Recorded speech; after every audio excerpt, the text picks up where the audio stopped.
ഗ്യാസിന്റെ ഷോർട്ടേജ് മൂലം ഹോട്ടലുകൾ അടച്ചതിനാൽ ഈ മേഖലയിൽ ജോലി ചെയ്തിരുന്ന ബംഗാളികൾ ഉൾപ്പെടെയുള്ള അന്യസംസ്ഥാന തൊഴിലാളികൾ കൂട്ടത്തോടെ മടങ്ങുന്നു. മാത്രമല്ല, പശ്ചിമ ബംഗാളിലും അസമിലും നിയമസഭാ തെരഞ്ഞെടുപ്പ് അടുത്തിരിക്കെ വോട്ടർ പട്ടികയിൽ പേര് ചേർക്കാനും വോട്ട് ചെയ്യാനും വിവിധ മേഖലകളിൽ ജോലി ചെയ്യുന്നവരും കൂട്ടത്തോടെ സ്ഥലം വിടുന്നു. ഇത് മറ്റു പല തൊഴിൽ മേഖലയെയും ബാധിച്ചു. പൗരത്വ ഭേദഗതി വിഷയം ഉൾപ്പെടെ നിലനിൽക്കുന്നതിനാൽ സ്വന്തം നാട്ടിൽ പോയി വോട്ട് ചെയ്തില്ലെങ്കിൽ പൗരത്വം നഷ്ടപ്പെടുമോ എന്ന ഭീതിയിലാണ് ഇവരൊക്കെ നാട്ടിൽ പോയിരിക്കുന്നത്. സംസ്ഥാനത്ത് 25 ലക്ഷത്തോളം അതിഥി തൊഴിലാളികൾ ഉണ്ടെന്നാണ് ഏകദേശ കണക്ക്. സംസ്ഥാനത്തെ ഭൂരിഭാഗം ഹോട്ടൽ, ബേക്കറി, ചെറുകിട വ്യവസായം, കാർഷികം, പൊതുമരാമത്ത് മേഖലകളിലെല്ലാം കൂടുതലും ഇതര സംസ്ഥാന തൊഴിലാളികളാണ് പണിയെടുക്കുന്നത്.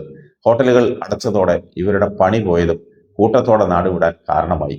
മാർച്ച് മാസമായതിനാൽ പൊതുമരാമത്തിന്റെയും മറ്റ് സർക്കാർ വകുപ്പുകളുടെയും നിർമ്മാണ ജോലികൾ സമയബന്ധിതമായി പൂർത്തീകരിക്കേണ്ട കരാറുകാരും ബുദ്ധിമുട്ടിലാണ്. പലയിടത്തും കെട്ടിട നിർമ്മാണ ജോലികൾ പാതി വഴിയിൽ നിലയ്ക്കുന്ന സ്ഥിതിയാണ്.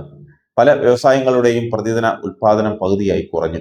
ഈ മേഖലയിൽ ജോലി ചെയ്യുന്നവരിൽ കൂടുതലും പശ്ചിമബംഗാൾ, അസം എന്നിവിടങ്ങളിൽ നിന്നുള്ളവരാണ്.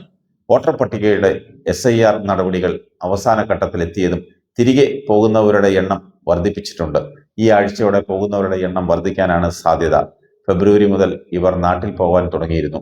2 മാസമെങ്കിലും കഴിയാതെ ഇവർ തിരിച്ചെത്താൻ സാധ്യതയില്ല. ഇപ്പോൾ മനസ്സിലായില്ലേ, ബംഗാളികളില്ലെങ്കിൽ പണി മുടങ്ങുമെന്ന്. അവർ വിചാരിച്ചാൽ പണി പശുവും പാലിൽ തരാൻ സാധിക്കും.